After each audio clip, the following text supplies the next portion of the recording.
Power beyond belief. Luxury beyond imagination. Mummies beyond description. Riches beyond fabulous. Welcome to the afterlife, ancient Chinese style. Enter the secret, splendid, tragic world of China's megatombs. Man-made mountains that once proclaimed the might of emperors and brought dynasties to their knees.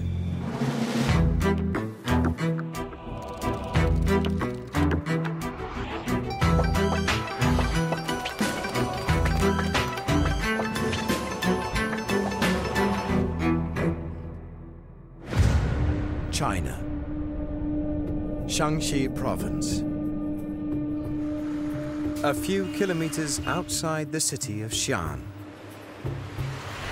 Just another day on another busy highway in the world's fastest growing economy. Until the highway suddenly becomes a runway.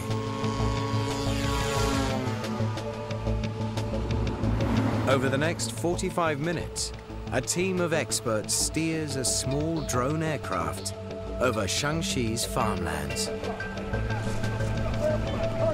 and brings it back to Earth,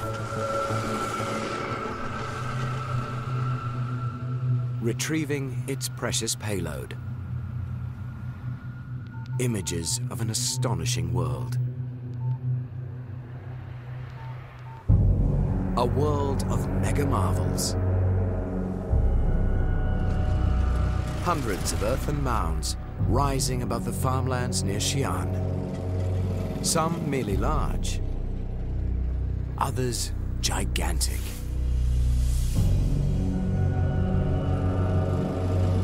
What's buried inside them is mostly unknown. But who's inside isn't any mystery. These are the tombs of emperors, generals, lords and ladies, some of the richest and most powerful people who ever lived on Earth.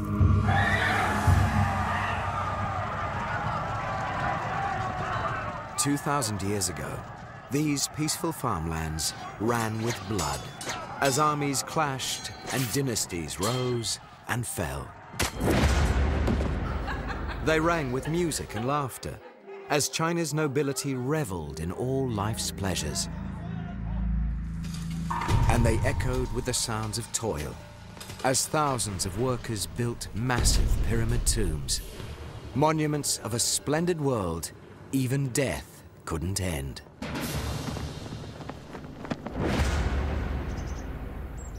These tombs were symbols of power, they were symbols of wealth, they were symbols of political legitimacy.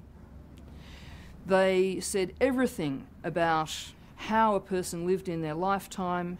They said it for eternity. To put it simply, we could say, I've got the biggest tomb, I'm the best.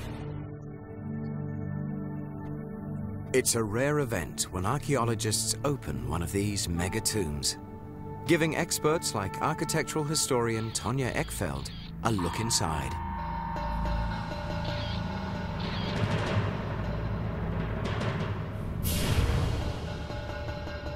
So many mysteries still lie beneath the earth. But one thing is clear.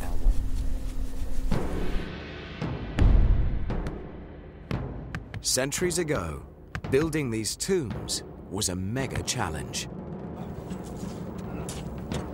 To satisfy their emperors, engineers had to move millions of tons of earth, dig huge holes dozens of meters deep, and cover them with man-made mountains.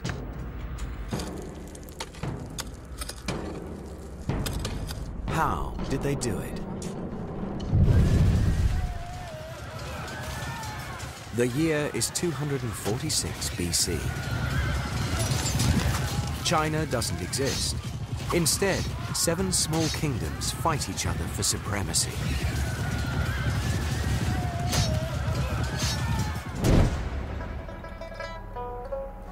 In one of them, called Qin, A new king has just inherited the throne. He's only 13 years old. But one of his first acts as king is to order the construction of his tomb. To us, 13 might seem a little young to be worrying about death. But as archaeologist Charles Hyam points out, 2,000 years ago, 13 was a lot older than it is today. Who can tell how long he would live? Some people were dying in their 20s or 30s, and therefore it was vital for him to ensure his immortality immediately. For the royal tomb builders, success or failure depended on getting one thing right: location. In ancient China, important tombs had to be built on higher ground, and a king's tomb had to be the highest of all. But building on high ground was no guarantee of success, unless workers could easily dig it dozens of meters deep. The tomb builders picked a site 89 kilometers from the royal capital, on the slopes of a mountain called Mount Li. What they probably didn't know was that the tomb they were about to build would be one of the greatest tombs ever built on Earth.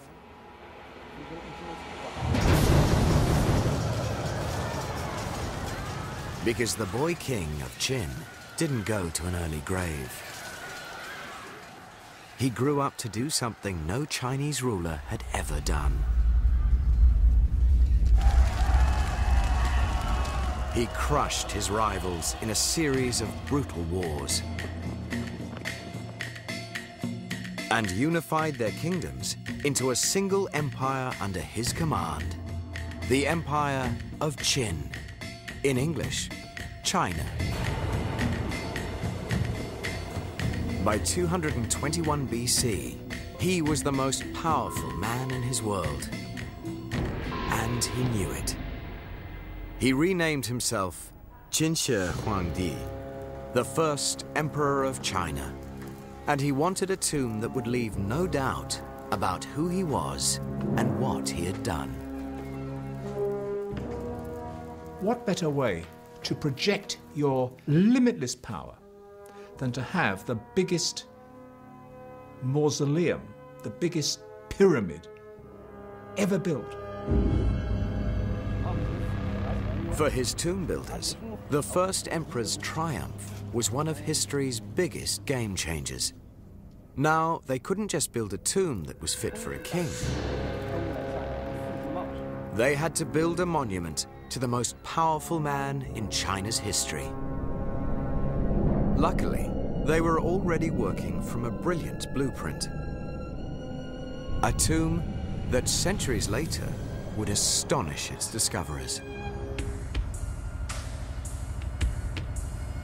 1977. Chinese archaeologists excavate the tomb of an aristocrat named Zhang Houyi, who died some 200 years before the first emperor.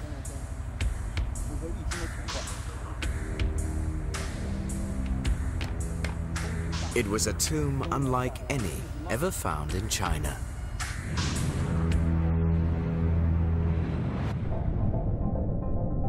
Earlier Chinese tombs had been simple vertical shafts. But Zhang Houyi's tomb was an underground palace, divided into chambers with holes in their walls and the coffin, so that his soul could roam at will through his eternal mansion.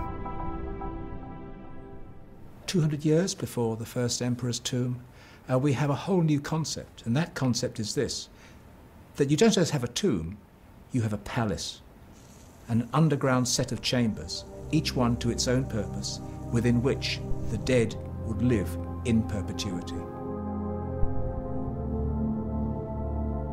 These great and powerful men would live on after death, and their tombs would need to satisfy all their requirements. Zhang Houyi's afterlife required a complete orchestra, and almost 10 tons of exquisite bronze serving vessels. The bronze serving vessels, the wine vessels, the food vessels in this particular tomb are, at least in my view, some of the most, if not the most, spectacular bronze castings ever to come from the ancient world. But fine music and fine food weren't all that kept Zhang Huoyi eternally happy. Archaeologists found the skeletons of 8 young women in his tomb. Concubines, slain at his death to keep their master company for eternity.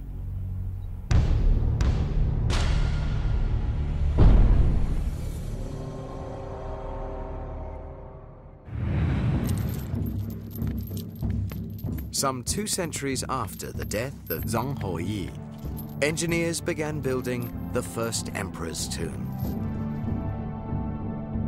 China's greatest underground palace.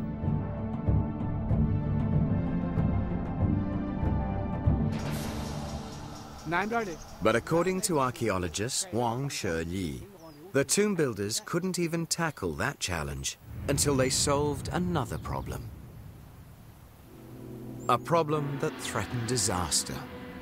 We are standing on the drainage side of Mount Li. There are 5 streams flowing down through Mount Li, and all of them were flowing directly towards the first emperor's tomb. Every year during flood season, the level of the water was high. The tomb's construction might be plagued by floods. Before they could start building the first emperor's tomb, his engineers had to divert the streams that threatened to destroy it. Drivers on this highway may not know it, but they are passing the 2,000-year-old solution. I'm standing on the dam, which is 3,000 meters long, between 20 and 75 meters wide at the top, and between 12 and 15 meters high. It was built with earth removed from man-made ditches that redirected streams around the tomb. For the first emperor's tomb builders, constructing a dam that size was only the warm-up act. With water now diverted from the tomb site, they had to dig big until they had a burial chamber large enough for an emperor's underground palace. When the emperor died years later, they'd have to cover the pit with a man-made mountain. Fortunately for them, they were about to build China's biggest tomb with one of history's most remarkable building materials. Even today, it's easy to find, easy to work with, and very, very cheap. Dirt cheap. On New Zealand's North Island, engineering student John Cheer and his team are building a house. But this house isn't made of brick or wood or stone. It's made of dirt.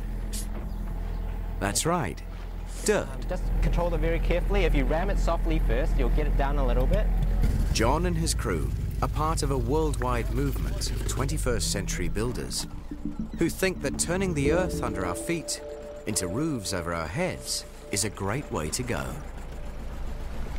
It might look like ordinary dirt, but it's actually a very strong material.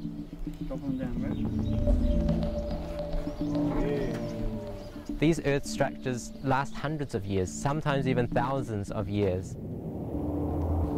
Structures like the oldest sections of the Great Wall of China, still standing today, thanks to some simple but powerful building techniques that haven't changed in over 2,000 years. Awesome. Whether it's a house in modern New Zealand or the Great Wall of China, building successfully with dirt depends on 2 things. First, add a binding material to the earth so it won't crack and fall apart. Try and